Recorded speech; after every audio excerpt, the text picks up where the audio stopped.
భగవద్గీత 4వ అధ్యాయం జ్ఞానయోగం. ఈ విధంగా కృష్ణ భగవానుడు అర్జునుడికి కర్మయోగం బోధించాడు. ప్రకృతి సంబంధం కలవాడు మొట్టమొదటే జ్ఞానయోగానికి అర్హుడు కాడు. అందువల్ల కర్మయోగం అనుష్ఠించాలి. జ్ఞానయోగానికి అధికారి అయినవాడు కూడా కర్మలు చేయడమే శ్రేష్టం. ఎందుచేతనంటే ప్రసిద్ధుడైన వాడు అశక్తుడైనా శక్తుడైనా తన కోసం లోకరక్షణ కోసం కర్మలు చేయవలసి ఉంటుంది. కాబట్టి ఏ విధంగా చూచినా ప్రతి ఒక్కరూ కర్మలు చేయవలసిందే. అయితే ఫలితంతో నిమిత్తం లేకుండా నిష్కామంగా ఆ కర్మలు చేయాలి. ఈ విధంగా కర్మయోగంలోనే జ్ఞానయోగం అంతర్గతమై ఉందని నిరూపించాడు శ్రీకృష్ణ భగవానుడు. కర్మయోగం ప్రాముఖ్యతను గురించి గొప్పతనాన్ని గురించి సహేతుకంగా తెలియచెప్పాడు. అయితే ఈ విషయం తాను కొత్తగా చెప్తున్నట్లు అర్జునుడు అపోహపడతాడేమో అనుకుని ఇది తాను కొత్తగా ప్రతిపాదించిన సిద్ధాంతం కాదని, లోకశ్రేయస్సు కోసం అనాది నుండి వస్తున్నదే అని మళ్ళీ ఇలా చెప్పడం మొదలుపెట్టాడు శ్రీకృష్ణ భగవానుడు. అర్జున, ఈ నిష్ఠ నీకు నేను కొత్తగా చెప్పింది కాదు. నిన్ను ఇప్పుడు యుద్ధానికి పురిగొల్పే నిమిత్తం నేనిప్పుడు కొత్తగా ఏదో కల్పించి చెబుతున్నాను అని అనుకోకు. అనాది నుంచి పారంపర్యంగా వస్తున్న సంప్రదాయం ఇది. నాయనా అర్జున, ఒక్కొక్క కల్పంలో 14 మన్వంతరాలు ఉంటాయి. ఒక్కొక్క మనువు పాలించే కాలాన్ని ఒక మన్వంతరం అంటారు. మనువుల పేర్లు చెప్తాను విను. స్వయంభువుడు, స్వారోచిషుడు, ఉత్తముడు, తామసుడు, రైవతుడు, చాక్షసుడు, వైవస్వతుడు, సూర్యసావర్ణి, దక్షసావర్ణి, బ్రహ్మసావర్ణి, ధర్మసావర్ణి, రుద్రసావర్ణి, రౌభ్యుడు, భేత్యుడు అని 14 మంది మనువులు. పూర్వం నేను ఈ యోగ విద్యను సమస్త జగత్తును ఉద్ధరించడానికి గాను సూర్యుడికి ఉపదేశించాను. సూర్యుడు తన కుమారుడైన వైవస్వత మనువుకి చెప్పాడు. ఆ మనువు ఇక్ష్వాకు మహారాజుకి బోధించాడు. ఇలా పారంపర్యంగా ప్రాప్తించిన ఈ యోగ విద్య పూర్వపు రాజర్షులకు తెలుసు. ప్రళయం వచ్చి గాని యుగాది స్వభావం వల్ల గాని ఈ సంప్రదాయం విచ్ఛిన్నమవుతూ ఉంటుంది. అప్పుడు మళ్ళీ నేను దీనిని ప్రవర్తింపజేస్తూ ఉంటాను. పార్థ, చాలా కాలం అయినందుకు ఈ యోగ విద్య క్రమేణా నష్టప్రాయమైంది. అందువల్ల మళ్ళీ ఇప్పుడు నీకు చెప్పవలసి వచ్చింది. ఈ యోగ విద్య శ్రేష్టమైనది, శాశ్వతమైంది. అంతేకాదు పరమ రహస్యమైనది. నా ఉపదేశం లేకుండా బ్రహ్మాదులు కూడా దీన్ని తెలుసుకోవడానికి శక్తులు కారు. అర్జున, నీవు నాకు స్నేహితుడివి, నా భక్తుడివి. అందుకే రహస్యమైన ఈ యోగకర్మను నీకు ఉపదేశించాను. కృష్ణుడు ఇలా చెప్పగానే విన్న అర్జునుడికి మళ్ళీ సందేహం కలిగింది. ఈ సంశయం ఎవరికైనా కలుగుతుంది. ఎందుచేతనంటే కృష్ణుడు చెప్పింది పరస్పర విరుద్ధంగా ఉన్నది. వైరుధ్యం లేని కృష్ణుడు ఎలా సమర్థిస్తాడో తెలుసుకోవాలి కనుకనే అర్జునుడు మళ్ళీ ప్రశ్నించాడు. కృష్ణ, ఈ యోగ విద్యను పూర్వం సూర్యుడికి చెప్పాను అంటున్నావు. కాలసంఖ్యను బట్టి చూస్తే నీ జన్మ నా జన్మ సమకాలీనమైనది. నాలాగే నువ్వు ఇప్పుడు పుట్టినవాడివి. సూర్యుడంటావా? నీకన్నా ముందు ఎప్పుడో పుట్టినవాడు.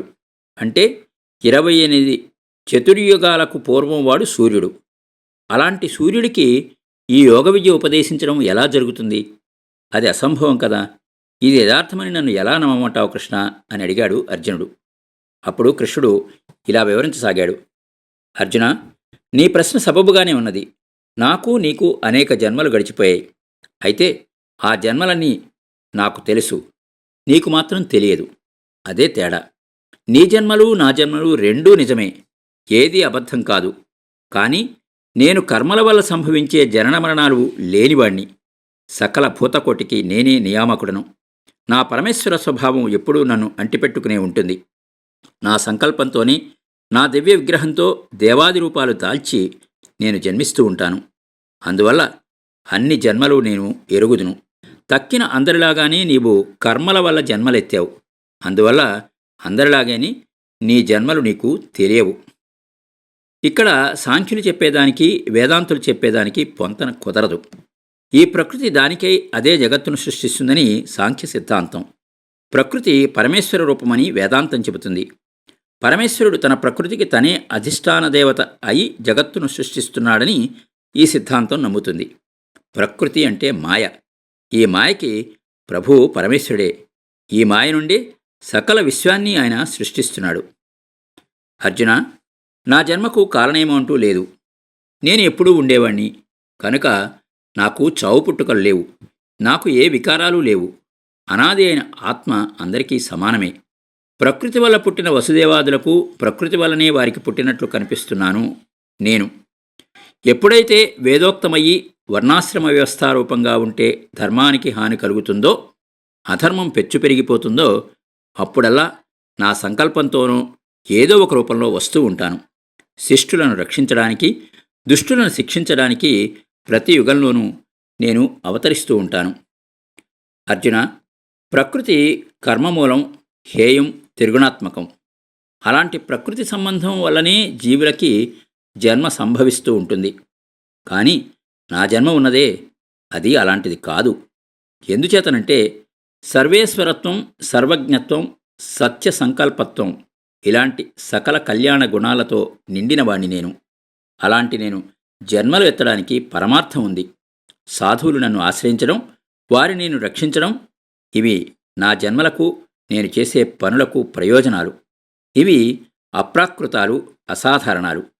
మరి నా అవతారాల గురించి ఎవడైతే తెలుసుకోగలుగుతున్నాడో వాడికి మళ్ళీ జన్మ ఉండదు. ఆధ్యాత్మిక జ్ఞానంతో నన్ను ఆశ్రయించి దేహం విడిచిన పిదప నాలోనే ఐక్యమవుతాడు. జన్మకర్మల విషయమైన ఇలాంటి తత్వజ్ఞానం కలవారు ఎందరో పునర్జన్మ లేకుండా నన్ను చేరుకున్నారు. అర్జున, మరొక విశేషం చెబుతాను విను. నన్ను ఆశ్రయించిన వారిని రక్షించడానికై నేను దేవ మనుష్యాది రూపాలతోనే అవతరిస్తాను అన్న నియమం లేదు. ఒక్కొక్కరు ఒక్కొక్క విధంగా నన్ను ఆరాధిస్తారు, ఒక్కొక్క రూపంలో నన్ను చూస్తారు. ఎవరు ఎలా ఆరాధిస్తే, ఎవరు ఎలా కోరుకుంటే అలాంటి రూపంలోనే వారికి నేను దర్శనమిస్తాను. అర్జున, నా స్వభావం మహాయోగులకు కూడా అంతుపట్టదు. వారి వాక్కుకు, మనస్సుకు నా తత్వం గోచరం కాదు. కానీ సామాన్యులు నన్నే నిరంతరం ధ్యానించడం వల్ల వారు కోరుకున్నట్లు వారి మామూలు కళ్ళకి నేను కనిపించి వారి కోరికలు తీరుస్తాను. అర్జున, ఈ మానవ లోకంలో కానీ, స్వర్గాది లోకాలలో కానీ కర్మఫలం త్వరగా సిద్ధిస్తుంది.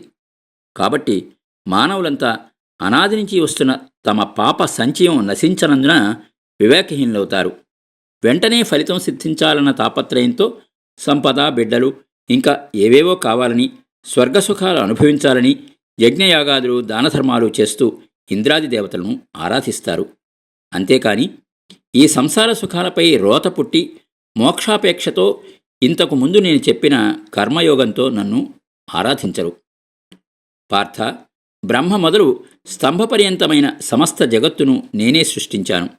ఈ జగత్తుకు సత్వాది గుణాలు ఆధారం. ఈ గుణాలను బట్టే, చేసే పనులను బట్టి మానవులని 4 వర్ణాలుగా విభాగించడం జరిగింది. సత్వగుణం ప్రధానుడు బ్రాహ్మణుడు. ఇంద్రియ నిగ్రహం, అంతఃకరణ నిగ్రహం, తపస్సు మొదలైనవి అతను చేయవలసిన పనులు. రజోగుణం ప్రధానంగా కలవాడు క్షత్రియుడు. శౌర్యం, ప్రతాపం మున్నగునవి అతనికి కర్మలు. అలాగే తమస్సుతో కూడిన రజోగుణం ప్రధానంగా ఉన్నవాడు వైశ్యుడు. కృషి అంటే వ్యవసాయం అతని పని. రజస్సుతో కూడిన తమోగుణం ప్రధానంగా ఉన్నవాడు శూద్రుడు. శుశ్రూషాదులు అతని పని. ఇలా నేను సృష్టించిన జగత్తుని నేనే రక్షిస్తున్నాను, నేనే సంహరిస్తున్నాను కూడా. ఈ విచిత్ర సృష్టి మొదలైన వాటికి నిత్యదుడనైన నేనే కర్తను. అయినప్పటికీ వికారం లేనివాణ్ణి కనుక నేను కర్త కాదని తెలుసుకో అర్జున. ఎందుచేతనంటే ఈ సృష్ట్యాది కర్మలు ఏవీ నన్ను అంటవు, కట్టివేయవు. మనుష్యాది రూపమైన సృష్టి వైచిత్రం వారి వారి పుణ్య పాపకర్మ విశేషం వల్ల వచ్చాయి, కానీ నా వల్ల వచ్చినవి కావు. కాబట్టి ఈ కర్మసిద్ధిలో వారికే ఆసక్తి గాని నాకు ఆసక్తి లేదు. వారి వారి ఇష్టప్రకారం వారు చేసే కర్మలకు తగిన ఫలితాన్ని మాత్రమే నేను ఇస్తున్నాను. అంతేకాని నా ఇష్టప్రకారం నేను వారికి ఆ ఫలితాలు ఇవ్వడమంటూ లేదు. ఇలా నేను సృష్ట్యాదులకు కర్తనైనా కర్త కానని, నేను కర్మఫలాలతో సంబంధం లేనివాణ్ణి అని ఎవరైతే తెలుసుకుంటారో వారు కర్మయోగం ప్రారంభించడానికి ప్రతిబంధకాలుగా ఉండే పూర్వకర్మల నుండి విడివడతారు. ఇలా నన్ను తెలుసుకుని పూర్వం అనేక మంది పాపరహితులై కర్మయోగం అనుష్ఠించారు. సూర్యుడు, మనువు మొదలైన వారికి పూర్వం నేను ఈ కర్మయోగం చెప్పాను, వారు ఆచరించారు. మళ్ళీ ఇప్పుడు నీకు చెప్తున్నాను, నీవు కూడా ఆచరించు అర్జున. అయితే ఈ కర్మ ఎలాంటిది? ఈ కర్మలో అంతర్గతమై ఉన్న ఆధ్యాత్మ జ్ఞానం ఏ రూపంలో ఉంటుంది? ఈ రెండు విషయాల్లో విద్వాంసులు కూడా భ్రమపడుతున్నారు. అసలు విషయం తెలుసుకోలేకపోతున్నారు. జ్ఞానం అంతర్గతంగా ఉండే కర్మ ఏదో అది నీకు చెబుతున్నాను. నీవు దాన్ని తెలుసుకుని అనుష్ఠిస్తే సంసార బంధం నుండి విముక్తుడివవుతావు.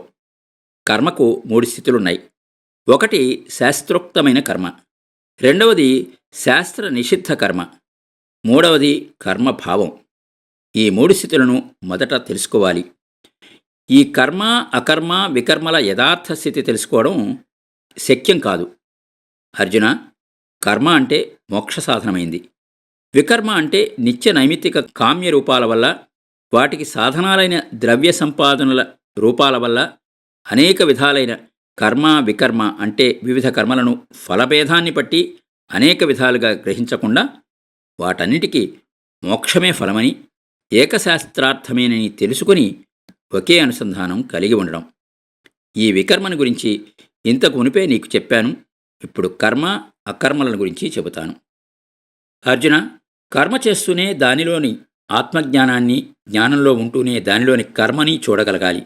అంటే కర్మ చేస్తున్నప్పుడే దానిలో ఆత్మ ఆధ్యాత్మలను అనుసంధానం చేయడం వల్ల దాన్నే జ్ఞానాకారంగాను, అజ్ఞానం కర్మయోగంలో అంతర్గతమై ఉన్నందువల్ల దాన్నే కర్మరూపంగాను ఎవరైతే చూడగలుగుతున్నారో వాడే మానవులలో అన్ని శాస్త్రాలు తెలిసినవాడు, వాడే మోక్షానికి అర్హుడు, వాడే యోగి. అన్ని శాస్త్రాల్లో చెప్పిన కర్మలను ఆచరించినవాడు కూడా వాడే. కర్మ చేస్తుండగా దాన్ని చేసే కర్త ఆత్మ కాబట్టి అట్టి ఆత్మస్వరూపాన్ని అనుసంధానం చేయడం వల్ల దానిలోనే జ్ఞాన విశిష్టమైన కర్మ, కర్మ విశిష్టమైన జ్ఞానం రెండూ లభిస్తున్నాయి. కర్మ, జ్ఞానం ఇవి రెండూ ఒకదానిలో ఒకటి ఇమిడి ఉన్నాయి. తెలుసుకో అర్జున. ఇంద్రియ వ్యాపారాలు కలది కర్మ, అవి లేనిది జ్ఞానం. ఇంద్రియాలతో ప్రత్యక్షంగా చేసేది కర్మ. ఇంద్రియ వ్యాపారం లేని జ్ఞానం ఎలా అవుతుందని అంటావేమో, చెబుతాను విను. నాకు ఫలానాది కావాలి అని కోరుకోవడం కామం. ఆ కామాలకు కారణం సంకల్పం.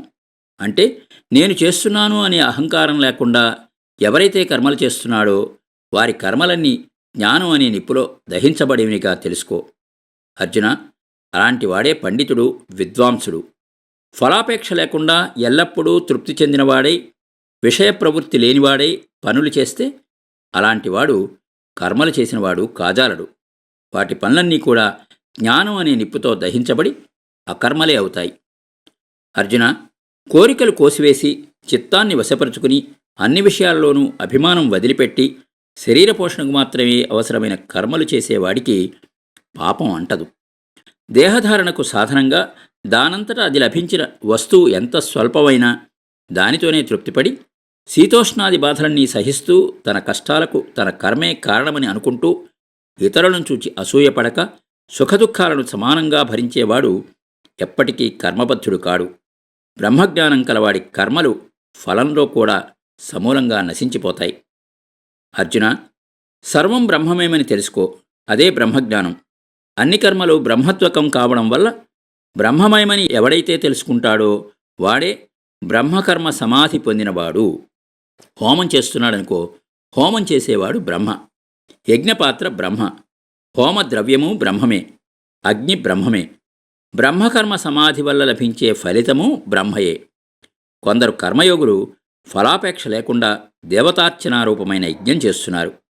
వీరు కర్మనిష్ఠులు.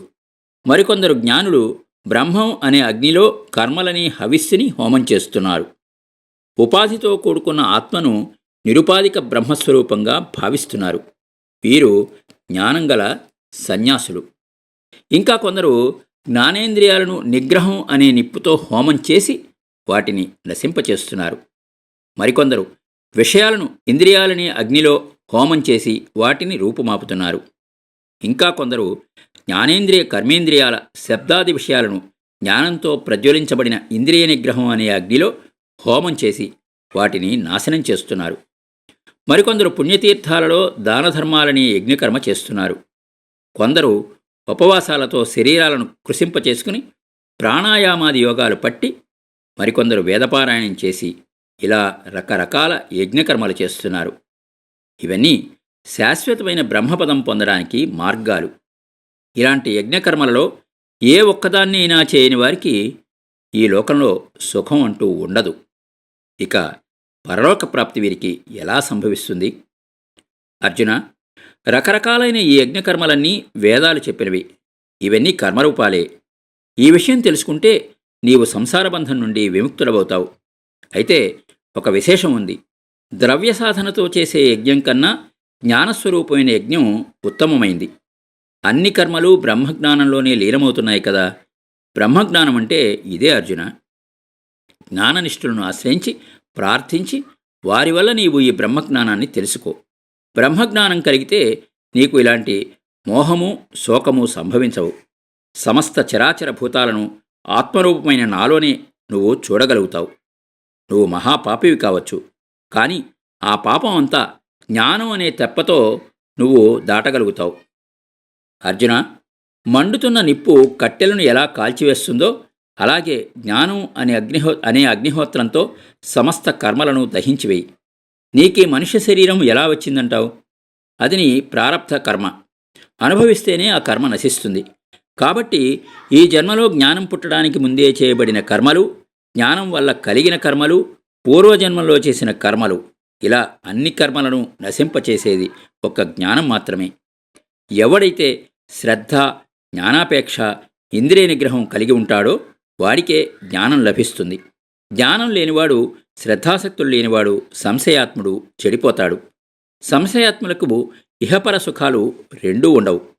అందువల్ల అర్జున, యోగంలో కర్మలు విడిచిపెట్టు, జ్ఞానంలో అనుమానాలు వదిలిపెట్టు. దృఢచిత్తుడు కా. యోగం అంటే పరమార్థ జ్ఞానం. దానివల్ల ధర్మాధర్మ రూపాలైన కర్మలు విడిచిపెట్టవచ్చు. జ్ఞానం అంటే ఆత్మ, ఈశ్వరుడు ఒక్కడేనని తెలుసుకోవడం. అలాంటి జ్ఞానం వల్ల అనుమానాలు అన్నీ తీరతాయి. అజ్ఞానం వల్ల నీ బుద్ధిలో సంశయం ప్రవేశించింది.